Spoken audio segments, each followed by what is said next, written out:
Okay, level with me here.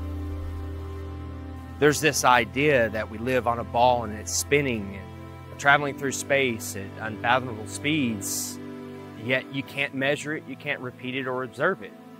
At this point, it becomes a religion. What are you holding on to?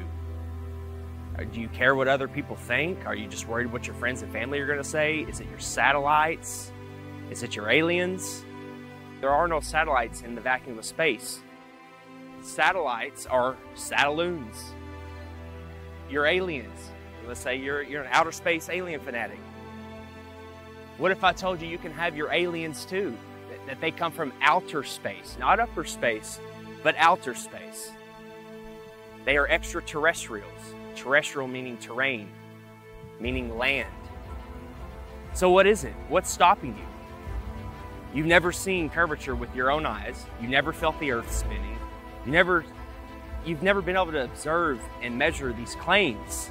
So at this point, it becomes a religion. Do you want to become free? What if there's thousands upon thousands of other continents? What if there is an actual creator? This place was designed for a purpose. This isn't an accident. Would your life change?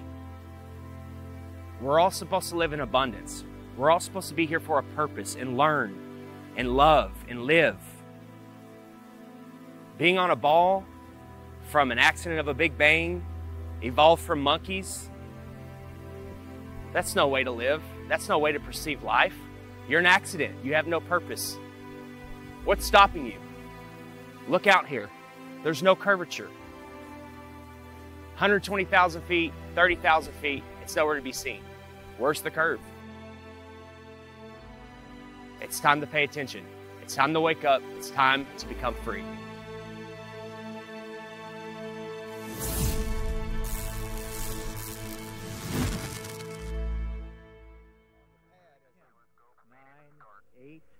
Seven, 6. We have main engine start. 4, 3, 2, 1, and liftoff. Liftoff of the 25th Space Shuttle mission, and it has cleared the tower. On January 28, 1986, CNN watched the Challenger launch live on the air with its viewers. They and the other media outlets told you that the astronauts died in the explosion. But as always, there is an agenda behind every mainstream headline. This morning, it looked as though they were not going to be able to get off. 1 minute 15 seconds. Velocity 2,900 feet per second. Altitude 9 nautical miles. Downrange distance 7 nautical miles. Looks like a couple of the solid rocket boosters blew away from the side of the shuttle in an explosion. Flight controllers here looking very carefully at the situation. Obviously a major malfunction. We have a report from the flight dynamics officer that the vehicle has exploded. Today is a day for mourning and remembering. Nancy and I are pained to the core by the tragedy of the shuttle Challenger. We know we share this pain with all of the people of our country. This is truly a national loss. The 7 NASA astronauts supposedly killed in the 1986 Challenger disaster did not die in the explosion and are quietly living out their lives in the US, with many of them hiding in plain sight, using their same names and working at high levels in the same fields they worked in before the disaster, according to explosive evidence uncovered by investigators. We've located 6 out of 7 of them. In the world of deception, it's really easy to say this person is that person, and there's a lot of that going on, muddying the waters. But 6 out of 7 have identical names. They work for universities, most of them. There were no people in the Challenger. That was a hoax. That's been proven conclusively by researchers and reporters, investigators, who have found that those supposed people that were in the Challenger are still alive today. We remember Dick Scobie, the commander who spoke the last words we heard from the Space Shuttle Challenger. We remember Michael Smith. We remember Judith Resnick. We remember Krista McAuliffe. We remember Ellison Onizuka. We remember Ronald McNair. People still think the Challenger exploded with these astronauts. It was a horrible thing. Never happened. Yes, the rocket exploded. There was no one on board. So imagine you're at the launch of the Challenger. This is a historic moment and it blows up in midair. Whether you are personally related to somebody on there or don't know anybody, you're going to be a mess. This is an emotional, incredible scene. And CNN was reporting, and they told the cameraman, let's get a live shot of Krista's parents. And when they zoomed in on them, they were giggling, they were laughing, they were smiling.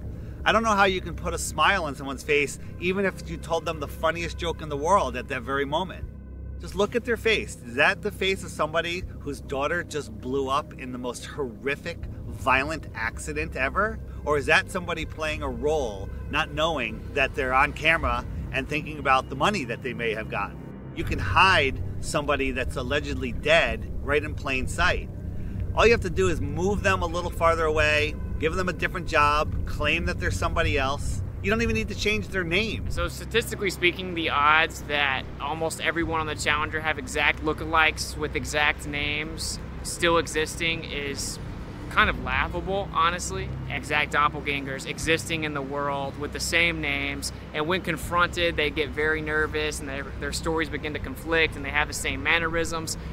You know, it doesn't take a lot to put it together, honestly. Let's start with former NASA astronaut Michael J. Smith, with the same name as this retired professor from the University of Wisconsin-Madison. Are you Michael Smith? Yeah. Professor at university? Retired. Retired? Yeah. Yeah. Yeah, I just stopped by because there's this room. Are you aware of that? There's a rumor on the internet. It's not me. That people are saying. Yeah, it's not me, obviously. I mean, anybody that looks at my background, looks where I was born, it's not me. I mean, it's interesting that the Michael J. Smith that was the astronaut looks something like me when we were younger, but really not if you really look at facial recognition. You never been a pilot, never been in the military? Nothing like that. Huh. No. Okay. Yeah. That's all. And I don't respond to the emails I get. I get probably an email, maybe 2 a month. Really? Yeah, and I got one guy that's been really hounding me, and I turned it over to the FBI. Okay. Yeah, you just sure look a lot. It's the same name. I know, yeah. the facial thing, but that's what we looked like, what, 40 years ago? Mm-hmm. Yeah. Okay. Yeah. Well, thank you. Yeah. Okay. Michael J. Smith, identical looks, dimples the same, teeth the same. There's really no denying it. And before he could finish the question, Michael denied it. Oh, that's not me, you know, and laughed it off. What's he going to say? Oh, you got me? Not going to happen. The driveway footage of Michael J. Smith, that's real. I mean, that can't be a deep fake, you know. So at some point, you got to stop trusting liars. We don't hide our space program. We don't keep secrets and cover things up. We do it all up front and in public. Next is former NASA astronaut Judith Resnick with an exact doppelganger working at Yale University. 37 years have passed and she hasn't even changed her name. Side by side, there's no denying it. When she's approached, she has a very odd way of not responding. Hey, Judy? Judy. How you doing? I'm from the press. I just had a quick question, if you don't mind. What press? I'm from a radio station in San Bernardino. I know there's a conspiracy about the space shuttle. No, I want to be polite. Friendly, just a question. So there's a lot of rumors about you being on that space shuttle. Obviously, you know, if you want to comment, we would really appreciate it. Kind of odd that Judith is in full panic mode when realizing the press is in her presence. She's no stranger to being in the spotlight. She even made her way into Hollywood for a quick cameo. If the choice is to allow Americans to be taken as hostages or to be executed, I'll bring my own fucking rope. Saddam backed down, and Ambassador Wilson helped thousands get safely home. When he himself came home to the United States, he was warmly greeted by our president, who took him to the Oval Office and introduced him to the War Cabinet as an American hero. Commander Dick Scobie had a company called Cows and Trees, and when you went to his website, there was an animation of a cow taking off like a rocket with a smoke stream coming out of its backside, doing a twisty curl in the air that looked remarkably just like what we saw with the Challenger. And after we started making videos on that and it started going viral, that website disappeared, never to be seen again. And nobody could have predicted back in 1986 that in 30 some odd years from then that there would be something called the internet that would bring all this information to the tip of your fingers, and you'd be able to search through pictures, Facebooks, websites, profiles. Now these people are scared. They're hiding their profiles, they're deleting their websites, they're making their Facebooks private. Onizuka and McNair are always together. They're hanging out at NASA and always talking about themselves. Ellison Onizuka, if you look at clips of him back in 1986 when this happened, he actually spoke like, every other word was, Let me say that it's really a pleasure to be back. If you look at clips of his brother, Claude, now speaking, it's the same exact thing. Every other word is, But Ellison's dream is continued to be carried on. I think we got some... we're very fortunate that I think we're ready to go fly. Thanks for being out here today. His brother just so happens to be the spokesperson for the Challenger tragedy. Why aren't there any pictures of his brother back when this happened? Why didn't his brother speak at the funeral? Use your head. Former Governor Ariyoshi, who has a story about a picture that survived the Challenger disaster. Ellison Onizuka came to see me one day, and he wanted a family photo. And he wanted to take it up on a Challenger, and he's going to bring it back, inscribe it, and autograph it. But that Challenger accident happened, and I felt very sorry to lose Ellison. But I didn't even think about the photo. I thought everything else must have been destroyed completely. About 2 months later, Lorna Onizuka called me and told me that they found in the water, NASA found the personal preference kit of Ellison Onizuka. And she said there were two things in there. One was a monk's prayer, and the other was his family portrait. So I told her, oh, then it must be in terrible condition because the astronauts, the big bang up and the ocean in the water for 2 months. She told me, no, it's in perfect condition. And she said, I'm going to bring the picture over to you and present it to you. And then in the meantime, NASA got the picture and they put this together for us. Ronald McNair conveniently has a twin brother named Carl McNair who looks exactly like him and is at a lot of the events now, but was nowhere to be found when the explosion happened. Krista McAuliffe was a fairly new teacher, just 3 years at that school. To get her story planted, all of these people, the parents, the astronauts, everyone involved that you saw, a crisis actor. Essie was at the Cape in the stands to see Tuesday's launch, a sight that she says still haunts her. Why didn't I leave too? But I thought, no, I want to stay and see it. And as she read Mike's invitation for the launch, Miss Hesse said that she doesn't know if she'll be emotionally ready for a service like that in his hometown. Since I won't be able to see you all in person, let me say thanks for coming and have a great time. And I hope you see a good show.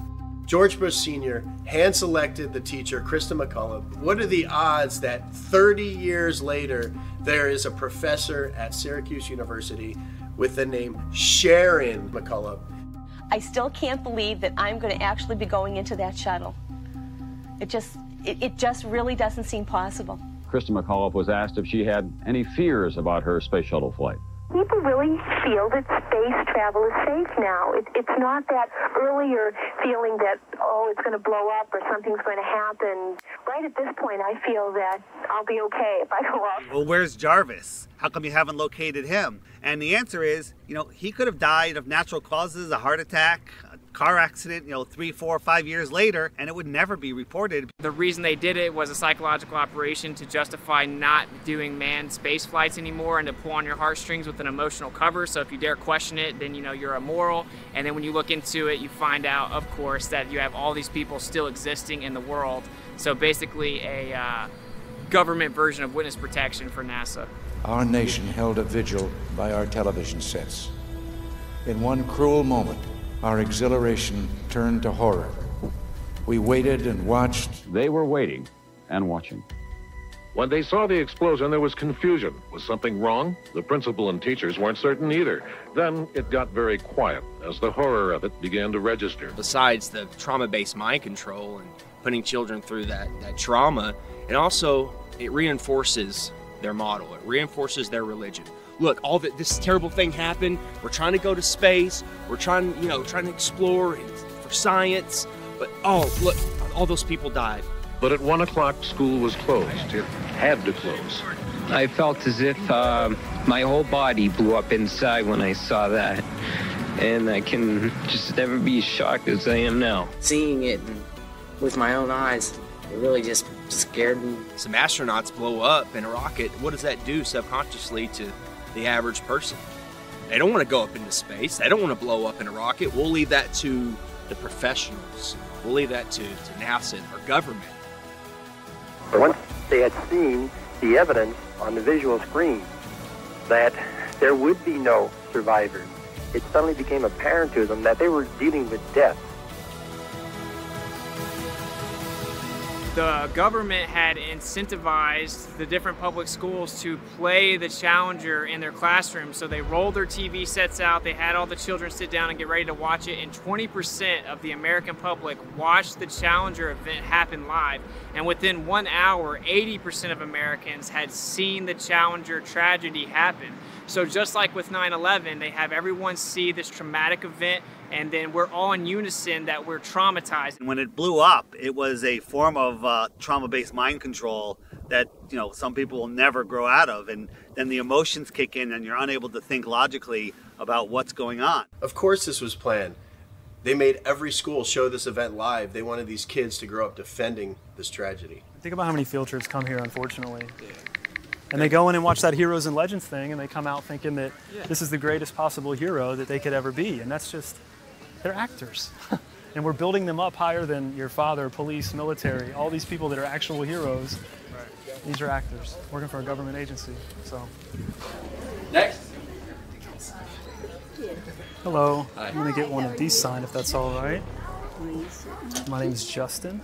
Justin? Yes. I-N? Yes, with an I-N. Where are you from, Justin? Orlando. Oh, you're not far from home. Not too far. No, I'm okay on a picture, but thank you. I do have a question though. Sure. Sometimes when we're watching the ISS footage, you'll see the astronauts sometimes connected to like wires and harnesses. Is that to keep them like in the frame during the broadcast, or what's the reason for that? No, I haven't actually. You mean while they're inside the shuttle? Yeah, like when they're inside the ISS, sometimes during the feeds, the broadcast, you'll see kind of pulling on their belts or something like that. I bet that is.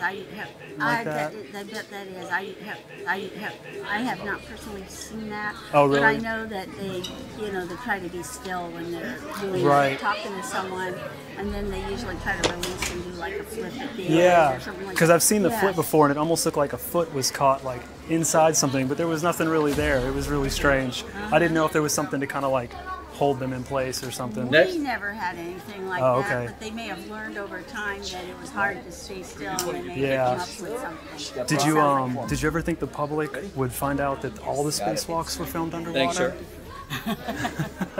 Did you have any comment on that? Well, we train underwater. Oh, okay, but only training? Only training. Okay. Most of the public have no idea that the ISS is located in an underwater neutral buoyancy lab in Houston, Texas. The space station footage that they trick us with is not traveling at 17,500 miles per hour above your head. It's all being filmed here on Earth. An exact ISS replica underwater. Coincidence? It's a pretty simple process. Film your footage underwater, remove the water layer, add in your CGI Earth layer, and cast your spell.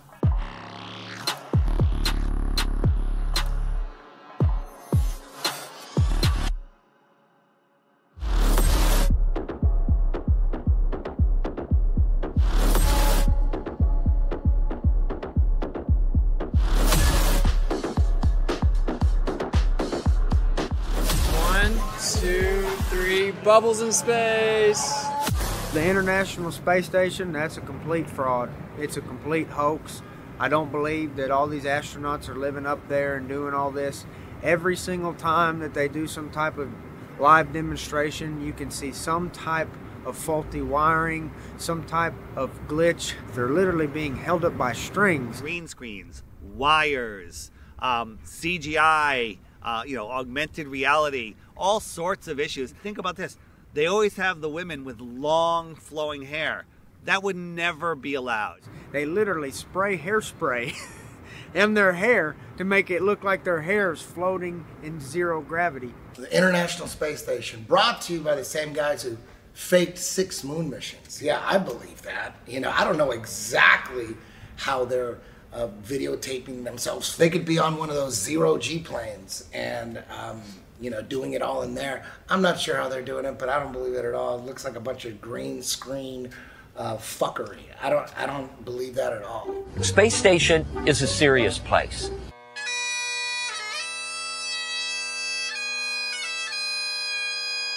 We're doing serious research, scientific research and engineering research. On solid fuel wires, turn the key and light the fire. Running around in gorilla suits, going 17,500 miles an hour. There's supposedly micrometeorites, other satellites up there. They could die at any second, but they're running around playing with water. They're always playing with water, claiming to grow lettuce. And I love this video because it looks like animation, like something that somebody made, but it's actually real footage from the space shuttle, just sped up just a little bit. And this is a little video. It's about 4 minutes long here. So there's the space station. I love that this is not animation. This is film taken by a shuttle of the space station. And so this is real. It's not animation. Now this looks like animation, and I'm very proud to know that it's actually real film. It's not a video game. People are living there. I know this looks like animation, but it's actually really real. I love this video because it looks like animation. It doesn't look real, but it is real. People can watch all these fuck-ups and trickery by NASA and all these other space agencies, and all that goes out the window because they see a little light in the sky, and it's the ISS. Oh yeah, that's the ISS. That's all the proof they need, and everything else goes out the window. The view will still be A-OK out there, and all you need to look for is a bright light in the sky that will be moving, and that'll be the space station. I've seen the light go from horizon to horizon. There's many problems with that light. First, it's as bright as the sun. It's really bright. How is the ISS reflecting that light as bright as the sun back to me the whole way across? Is it made of mirrors? Is that mirror following me? Right? How would somebody 10 miles away see the same reflection? Because it can't reflect in all directions. It's going 17,500 miles an hour for 12 minutes. I could see it. So what is it? I was in communication with a NASA whistleblower, and he says that they have 5 B-2 bombers that they've remodified with some parts of them are transparent material, with a thin metal struts that you really can't see. The bottom was overlaid with LEDs to match the color of the sun, and they use them in their base. 2 of them are in Alaska, and I forget where the other ones are, and they take turns doing these flybys.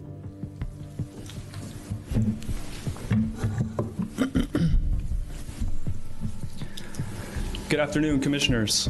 Today I'd like to bring to your attention a potential fraud on an enormous scale happening in York County. There's now clear evidence of NASA using numerous methods to grossly mislead the public about astronauts being on the International Space Station. During interior ISS scenes from NASA's own live feed, the use of wires, harnesses, green screens, and virtual reality have been detected to achieve the appearance of a weightless environment. This begs the obvious question. If they're really up there, why are they using Hollywood techniques to fake the footage? Are they in space or are they underwater? Now, what's really interesting is that they train for spacewalks in an underwater pool with a complete ISS replica. Now, surely they aren't filming these spacewalks in an underwater pool and then editing them to appear if they're in space, because that sure would be something, wouldn't it? I'm calling on the Brevard County Commissioners to open a full investigation into NASA's fraudulent practices and use of taxpayer dollars. It costs NASA $3 billion per year to operate the ISS, and if they don't have a darn good explanation as to why they're faking these videos, I and the public would like a darn good explanation as to where our tax money is going. It is our duty to expose and eliminate this fraudulent and astronomically wasteful ISS program. And look, I know what you're all thinking. The NASA is part of the federal government, and you're just county commissioners. Even if what I'm saying is true, what can you do? But let me remind you, not only is this happening in your county, as public officials, you have the platform and the ability to make a statement or hold a press conference, alerting the public, state, and federal authorities to investigate further. You have the power to start the conversation. I look forward to the day that $3 billion annual budget is put towards our veterans, our homeless, maybe some of that mental health stuff the young lady just spoke about, and the revitalization of Brevard County. Flat Earthers pay attention. We're paying attention to NASA. We're paying attention to SpaceX. Most people aren't, but yet they'll defend it. They'll defend it. They have no idea the Earth's supposed radius. They have no idea how far the sun is supposed to be according to NASA, 93 million. They don't know. Like, how far is the sun? Like, I don't know, a couple million miles, I don't know. They have no idea, but they're defending it to the death. You know, once you start paying attention and have an open mind, pay attention.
Worst footage ever. But we do want to make sure that the American people understand that there's no need to panic. The president took this action, as I mentioned earlier, because the objects were indeed flying at lower elevation, and they were in civilian airspace, and we wanted to make sure that we protected that airspace. But again, you know, we want to also make sure that the Americans are not do not panic during this time. Wait, what? It's on a balloon?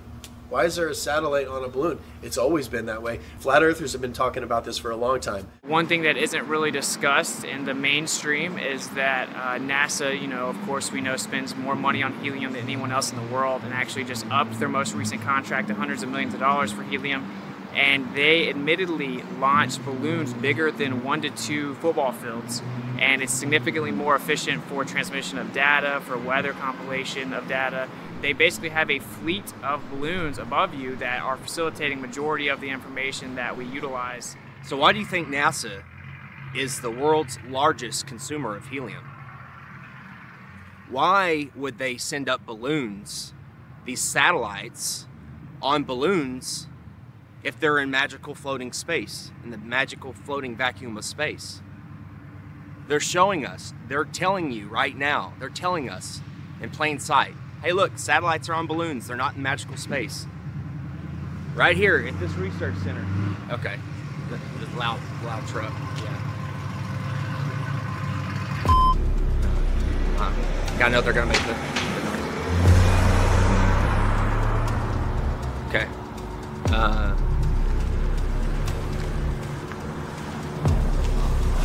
Howdy. I was just doing some filming. What?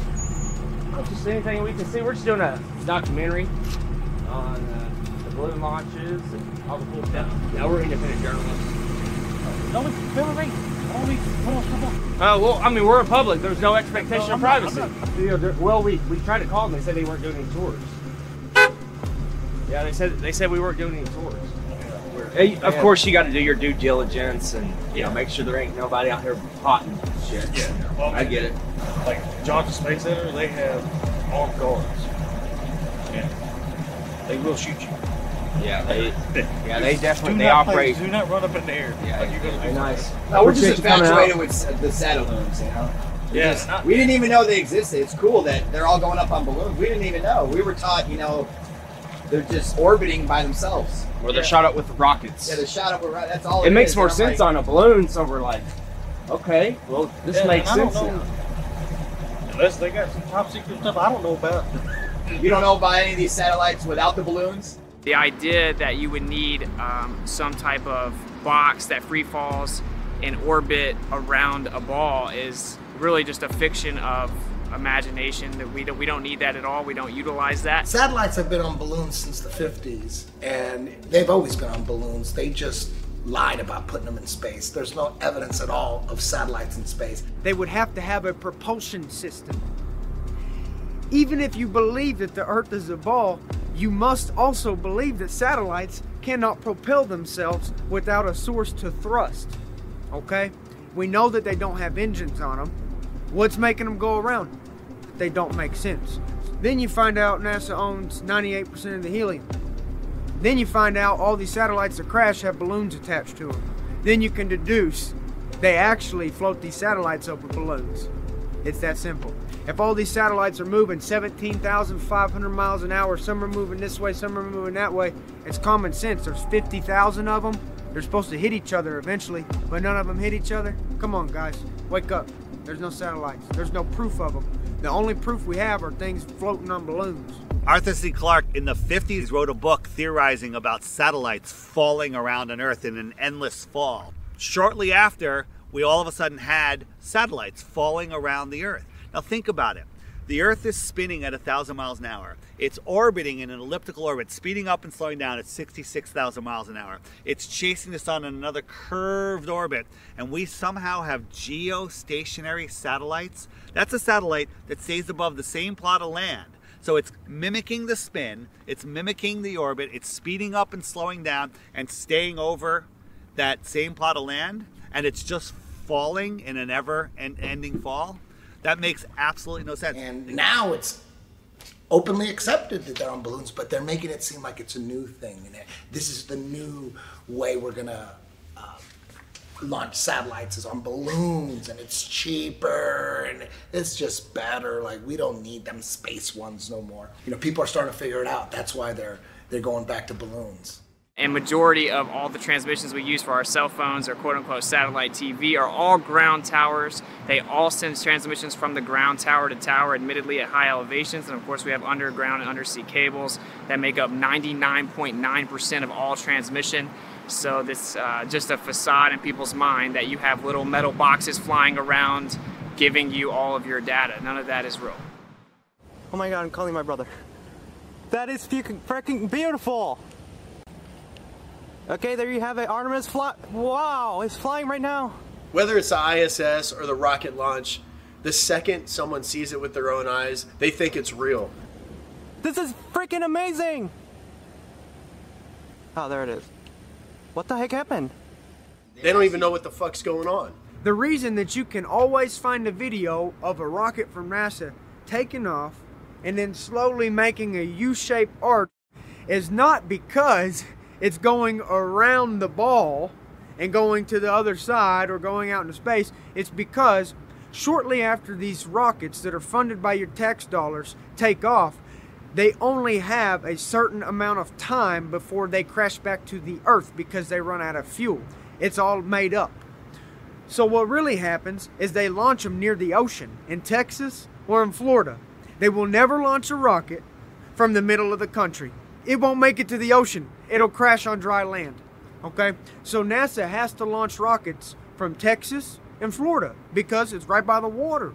If they wanted to launch a rocket from Little Rock, Arkansas, it wouldn't even make it to Texarkana. So when they launch rockets in Cape Canaveral, Florida, or in Houston, we have a problem. Yeah, the problem is you can't get past the firmament.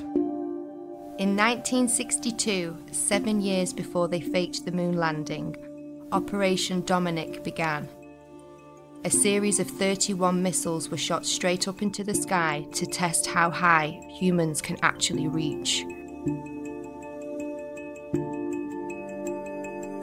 They quickly figured out, not far at all. It seems that whenever they were shooting these missiles up into the sky, they were actually interacting with different layers of this plasma field or this electromagnetic phenomena, and it seems to have fluid-like properties. As it actually hits a certain portion of this force field, if you will, it begins to disperse and seek equilibrium based on the impedance of the electromagnetic layers. Why is it when we review this footage that these things are exploding? It looks like they're hitting a barrier. Testing the strength of the firmament, and they weren't able to penetrate it. What's going on there? What is this?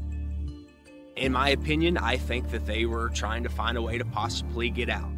There's a firmament above us. So everything is as above, so below. Obviously, many people are becoming aware that there's a firmament above that many people are now starting to realize is impenetrable. No matter what you do, you can't go straight up in the air and keep going. An interesting rocket launch was the amateur Go Fast rocket. They gave us something that NASA and SpaceX never gives us, an uninterrupted feed from their camera. If you watch a NASA launch or a SpaceX launch, there's 4, 5, 6 cuts before it even clears the launch pad. Gave us an uninterrupted 72 miles, I think. Went up, and all of a sudden it went kerplunk, it hit something. It went up, and it appears to have hit the firmament. One thing I really want your generation to embrace is that the Earth is a closed system. We cannot leave the Earth. There's no place to go. There is water surrounding us in all directions, including directly above us. We now know that there's something called superfluid that exists. You could have helium-3, and it could actually offer full electromagnetic propagation perpetually without any impedance. Based on the things that I see, such as Crow 777's lunar wave observations, I think that there is clearly a fluid-like medium above us. The waters above in ancient astronomy, which was the same science as astrology, except one was more theological and one was more secular, they taught that this was called the crystalline sea. And in the book of Revelation, it speaks about the crystalline sea. It's the 9th heaven. The waters above, it's firm. I think the evidence is pretty overwhelming that there is a fluid-like medium above us.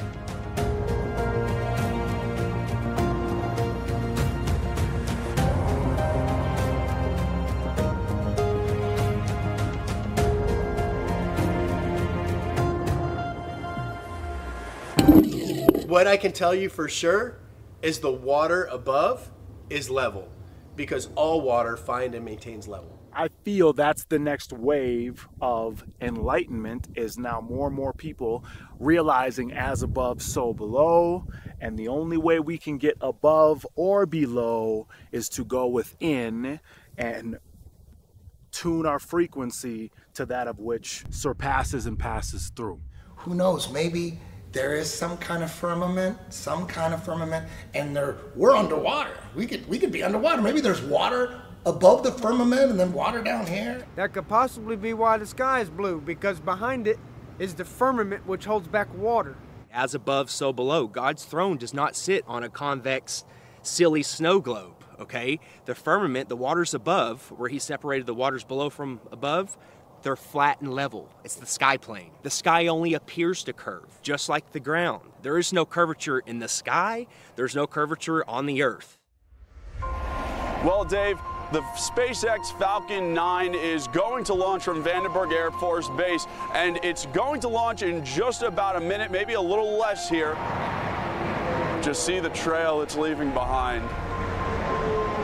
Absolutely amazing, and to describe it to you, I mean, you can see it, but from the ground, it almost looks as though Some of these rockets look like they're scraping across a watery firmament, kind of like a boat dragging something through the water. You see what resembles a speedboat going through water. You'll see the rocket hit the firmament, explode like watery, and then it will skim along the surface of the firmament. Why is that? Well, because it's hydrogen. It's water. I'm not sure what they're doing, but they're not flying into space. It's almost like they're just throwing it in your face. Look, we're running into a solid barrier. These rockets literally look like they're bouncing off the ocean, like a boat in the ocean, creating waves. Look at it. Look at the footage. Look at that. They're putting it in our face. It's soft disclosure. They can't just come out and say there's a firmament, we're on a flat earth or whatever else. They can't just come out and say it. They have to show breadcrumbs. They got to show a trail of breadcrumbs. They have to boil the frog slowly. People say, well, what's under the flat earth? Because they're thinking of a disk floating in space. We don't know what's under the flat earth because the deepest hole is 7.8 miles. And while they were digging that hole, while they were drilling that hole, they were using ground penetrating radar to see what they're going to hit next. And they were wrong every step of the way. No more rocks, no more water. They hit rocks, they hit water, right? They were wrong, wrong, wrong. And then they hit an impenetrable barrier. They tried for years to get through and they couldn't. And then they gave up. But then somehow we have a meme that shows us a cross-section of the Earth, the next 4,000 miles. They know exactly what's there. They couldn't get the first 7.8 miles right, but they know the next 4,000. And everyone's seen the meme of the Earth with the molten magnetic core. Another thing that they're laughing at us, because you can't have a molten magnet. Any magnet of any type, you heat it up, and before it melts, it hits the Curie point, and it loses all its magnetism. Have y'all heard about the recent claim from the heliocentric priests? They're saying that the core has stopped spinning and it's now spinning the opposite direction, which is going to cause all this chaos. Well, this morning we are learning about a shift in the Earth's inner core that sounds like the plot of a Hollywood blockbuster. Scientists say our planet's solid core, which is actually disconnected from the rest of the Earth's layers, may actually have stopped rotating and could even reverse course. What does this mean? Well, at first it sounds like something from a Hollywood movie. Right. The script says, oh my God, the core of the Earth is spinning backwards. How do they know this? I just want to know, how do they know what the core is doing if they've only been down 8 miles? How? How is that possible? We've only, as humans, dug down a maximum depth of 8 miles. How do they know what's 3,000 miles down? Makes no sense. So if you look at a magnetic field on our ferrocell, you have something called the inertial plane or the block domain wall. That would be where we reside. We live within a magnetic field. And you can only go so far down before you're actually going to have the reciprocation of that energy or that magnetic field. We know the deepest hole ever dug is around 7.8 miles, which seemingly correlates to the deepest area in the ocean, of course, the Mariana Trench. So the way that I see it is you're actually living on the inertial plane within the magnetic field, which actually then begins to make all celestial phenomena fit perfect within the toroid.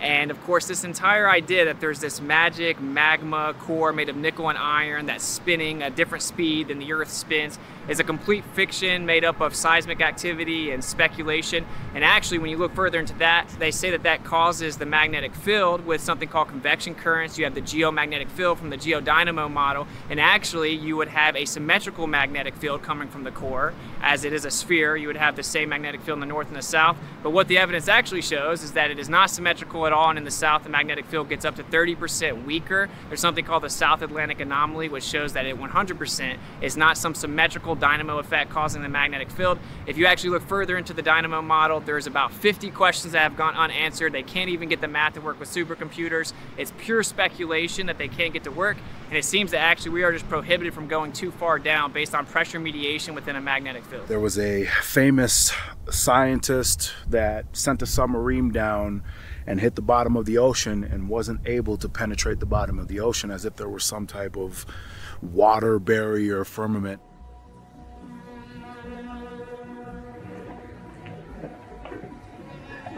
One of the strangest places on the ocean's floor was only just discovered in the 1990s. And I agree it's one of a handful of people to ever see it in person. Without a doubt, one of the most amazing things that I have ever seen in the bottom of the ocean. It was while filming for Blue Planet in the Gulf of Mexico. nights ago, I noticed there's something out in the distance. Couldn't tell exactly what, but it looked like a dark band. And as we approached it, the dark band became a donut. I saw this donut. It was black in the center. What the heck is that? And so as we get closer and closer to it, I noticed that the black band had what appeared to be kind of steam over it. And then I looked, and there was water lapping against the shoreline. This band was a ring of mussels. And inside the ring of mussels was a lake. And it's like, wait a minute, I'm already underwater. We went out over the water in this lake and tried to descend in it and bounced off. It was so super saline and dense that the submarine couldn't go down in it. We literally bounced off, and as we bounced off, we sent ripples heading back to the shoreline. It's because of the firmament. It's firm. What I believe is that this is a plane and everything vibrates, and ultimately we have to become masters of vibration to work through the dimensions of this plane. This is the third dimensional plane. So this physical,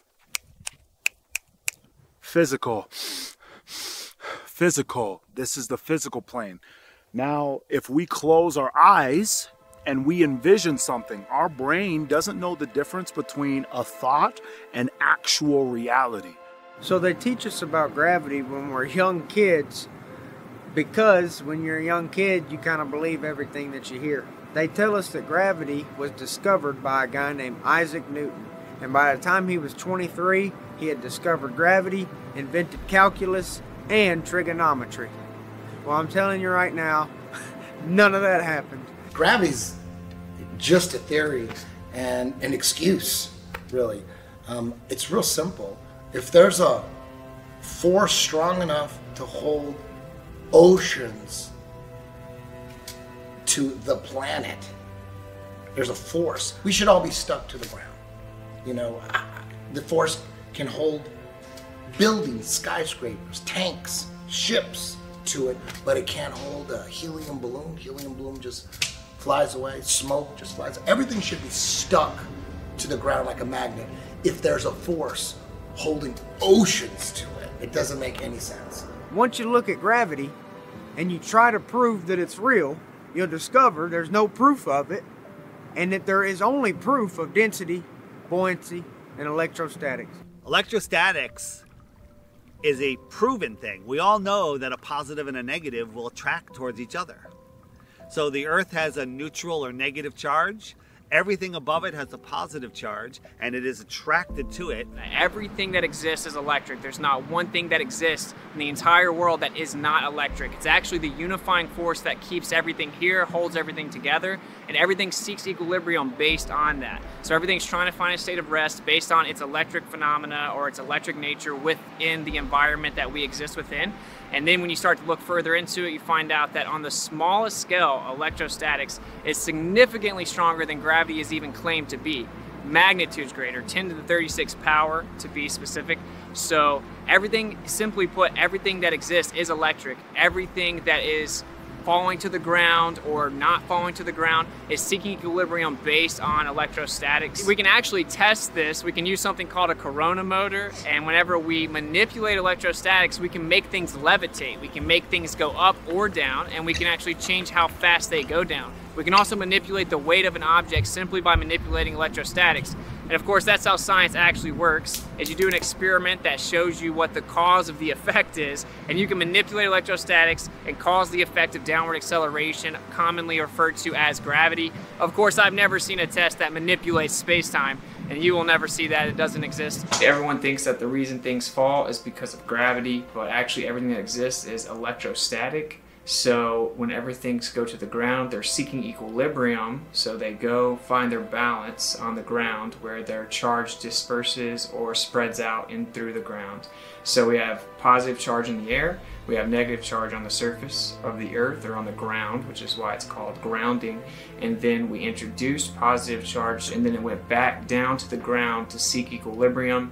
This shows that that's actually what objects do when they fall to the ground. They go to the ground because of the electric forces, and they seek equilibrium on the Earth. We knew about it as in the 1950s, even earlier, and it's all been hidden because if humans were allowed free energy, free movement, and able to explore, we would find out what this place is. We'd find out our position in this world. And that's the number one thing. Why are they hiding flat Earth? Why? What's the motive? And the motive is to keep us dumbed down, not knowing who we are, not knowing where we are, not knowing the true power that we have, and not having true freedom. So ultimately, the master plan in all of this is to fake an alien invasion. I think one of the biggest upsets with globe believers when they hear flat Earth is we're taking away their Star Wars. We're taking away their aliens. We know aliens, extraterrestrials, have been documented since all recorded history. I've actually personally seen UFOs multiple times from like the age 18 up, probably 7 different times I've seen UFOs. I know it's a very real phenomenon. What about the secret space program? I call it the secret propulsion program. They're using electrostatics and other technology to maneuver around. Maybe they're even just pulling energy out of the air. We can go back to, I think it was Reagan in his famous United Nations speech, talking about the world coming together, facing a universal threat. Perhaps we need some outside universal threat to make us recognize this common bound. I occasionally think how quickly our differences worldwide would vanish if we were facing an alien threat from outside this world. They knew back then that that's the best way, the most powerful way to get everyone to unite into a one world government. If suddenly there was a threat to this world from some other species, from another planet, outside in the universe, we'd forget all the little local differences that we have between our countries, and we would find out once and for all that we really are all human beings here on this earth together. Well, I don't suppose we can wait for some alien race to come down and threaten us, but I think that between us we can bring about that realization. We did secure some footage of the flying disc in the hangar. The code name for the project is Keep, and it has been designed for humans to fly. We asked the scientist in charge of the project what propulsion system the craft uses, but he would not divulge what he called classified information. As to how much of it is man-made or something that maybe you wouldn't understand, that's a great question, who knows? But I think that they've simply reverse engineered ancient technology and then hid it from the masses so that we don't know what it is. And you can look back at the Germans and they explain that we're using electrogravitic propulsion. And so with electrogravitic propulsion, you could attain perpetual flight, you could defy, quote unquote, defy physics, you could attain all kinds of changes in angular momentum on a dime. Man-made technology that we don't understand yet. I don't know, maybe there's other humanoids or aliens, whatever you want to call them, like that way and that way, but up there, I don't believe it. UFOs are real. You guys are just confused where they come from. They don't come from some far-off planet trillions of light years away. They come from the outer lands and possibly under the ocean. I personally believe that the government is so evil that they're devising any type of plan that they can to manipulate people into one world government. They call it the New World Order. One way that they can manipulate people is by destroying cities with missiles and lasers and all sorts of destructive bombs, and then they could blame it on aliens. They could say that aliens are coming when really it's our own government. Now man has reverse engineered that, so we do have them here now. We know our government has this technology. If they fake an alien invasion, they get the New World Order, which they want. They thought COVID lockdowns were bad. We found out that they pretty much lied to us about everything to push an agenda of more total control. We're closer than we've ever been to World War III, all of this other stuff, and now the only way for them to truly, in my mind, get what they want or supersede the timeline, speed up the timeline, is to fake an alien invasion. The moment they do that, everybody panics. The government has to step in as a one world government. All governments come together to fight an outer worldly threat. And then we're all in lockdown like you wouldn't believe, because we got to be aware of the alien viruses. I mean, we're already scared of the human viruses. Now we got to be scared of the alien viruses, and we're fucked. So that's, I think, the end game. And it's pretty easy to see that that's what they're gearing up for. That's why they're telling us there's a mothership in our... No, shut the fuck up. Like, we've had this technology for years. They've taken our focus and put it up there and not to the outer lands or the extraterrestrial areas. When someone says extraterrestrial, what does that mean? It means extra terrain. So it's a lot more prevalent that the world is bigger than we know, in my opinion, than these beings are traveling millions of miles or light years away to come here. I believe they won't let us go past Antarctica. So if they won't let us go past Antarctica, my favorite show in the world is Attack on Titan. I believe they're telling us things through shows, that being one of them, that there is potential for other land outside of what we know. If there's more land out there, then why are we paying $1,500 a month to live? Or California, people are paying $3,000 to $4,000 a month in rent to live. Why would we have to do that if all of our world could fit into Texas and then there was more land other places? Like, obviously it makes more sense. You can still have that concept, that idea, that belief, whatever you want to call it. You can still have that on flat Earth. You're not trapped in a snow globe. I honestly do believe that the government is hiding more land. There could be thousands of continents. There's definitely more than 7. I'll bet my life on it.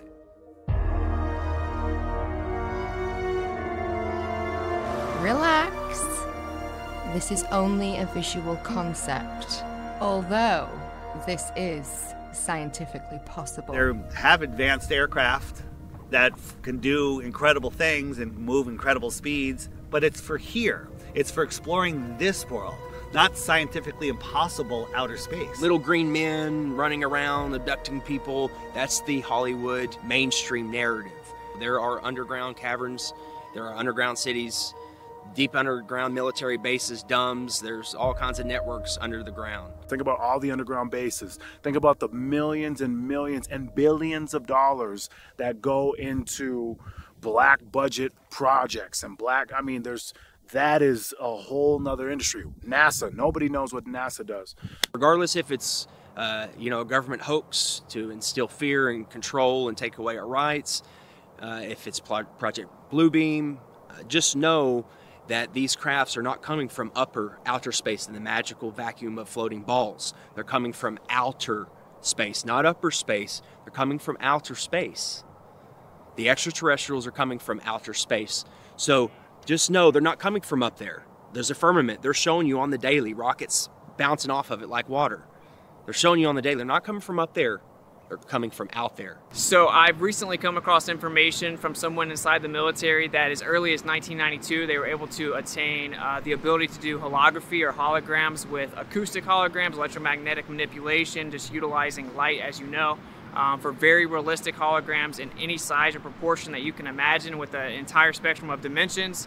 So I would just encourage anyone that does begin to see this activity in the sky to always keep in mind that it could be simple hologram technology used to manipulate you emotionally to get you to be in a state of fear. Of course, we've been warning people about that for over 7-8 years, that Blue Beam was given to us as a warning via the Secretary of Von Braun that will be their last card. He would repeat to me over and over, and the last card, the last card, the last card would be the extraterrestrial threat. Well, at the time, I kind of laughed when he said asteroids, and when he said extraterrestrials, I knew I wasn't going to deal with that subject. And now we hear on the news just today, this week, that they've slid in another enemy. Only this time we're going to protect our satellites. In other words, we have to have some reason to spend these trillions, to waste these dollars on a space-based weapon system, and they're all lies. A lie, a spin. And Wernher von Braun was trying to hint that to me back in the early 70s and right up until the moment when he died in 1977. What he told me is that there's an accelerated effort in place. He didn't mention a timeline, but he said that it was going to be speeding up faster than anybody could possibly imagine, and that the last card that was being held was the extraterrestrial enemy card. The intensity with which he said that made me realize that he knew something that he was too afraid to mention. He was too afraid to talk about it. He would not tell me the details. I'm not sure that I would have absorbed them if he had told me the details or even believed him in 1974. But there was no question that that man knew and had a need to know, I found out. The look in his eyes made it clear to me that he knew that there was something going on that was a big secret that he could not divulge. That'll probably be their last card. I think that's where they're heading. They've got the technology, they've got amazing advanced stuff which they've held from us, the elite families, for millennia. And also, there's patents for this, guys. There's patents, old documents, patents, US government, Russia government, German government, everyone. They have patents, documents from dating back to the early 1900s of building these machines by hand. Why are they building these machines? For what? What is the whole plan? If these are some special things coming from above, then why does man have to build them here to scare you with them? Why does man have to create blue beam technology to, coming soon, scare you with this stuff? Because none of it's coming from above you. None of it is random, okay? It's either coming from the outer lands, under the ocean, or they're man-made, or blue beam, or all the combination of what I just said. But there's nothing coming from above your head, so please stop. Stop holding on to your alien bullshit. Let your ball go. My name is Joseph Spencer. I was known as a man in black. Following 7 years acting as a counterintelligence agent for the CIA, I was recruited for a new assignment that entailed working within above top secret operations. I was aware of the black budget projects, but never knew the context of them due to their high level of secrecy. Even the president was denied access to their inner workings. Annually, billions of dollars are poured into black projects, which operate without any supervision or intrusion. They have full autonomy. The operations deal primarily with advancing military technologies, most of which have been reverse engineered from recovered alien spacecrafts that had either crashed or were shot down by our military. The public, sadly, will never, ever have knowledge of these operations. Since the early 1950s, scientists have been developing holographic technology, and over the years improved it to a state that we can only imagine. As I stood there staring at the bomber, which looked so absolutely real and solid that I could reach up and touch it, I contemplated the possibilities. What if this projection was 1,000 feet up in the sky? How would anyone know that that was an illusion? The Phoenix Lights craft, witnessed by 10,000 people, was the first grand-scale skybeam test upon the public. It succeeded beyond expectations. In October 1938, Orson Welles unleashed his War of the Worlds radio broadcast to the American public. It was so realistically portrayed, vast portions of the population went into panic. Terrified citizens scrambled to evacuate their cities in droves. America had been easily tricked by very simple means. In the year 2024, the world will stand witness to a massive alien invasion. Thousands of projected holographic alien warships will blanket the skies, sending people into a panic. Real military crafts within the holograms will inflict actual damage to the surrounding areas to sell the gimmick. And as a result of the ensuing human chaos, a one-world government will immediately form without any resistance from the people. They will be the new world order. Once this happens, we as a people will be doomed to enslavement and accelerated depopulation. With that said, the only hope for human salvation is to acquire and spread the knowledge of these activities and agendas. Resist, retaliate, then conquer this imposing enemy. The time is now. time is now. The time is now.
Why would rich, powerful people want you to not know the Creator, God? Because a man of God cannot be controlled.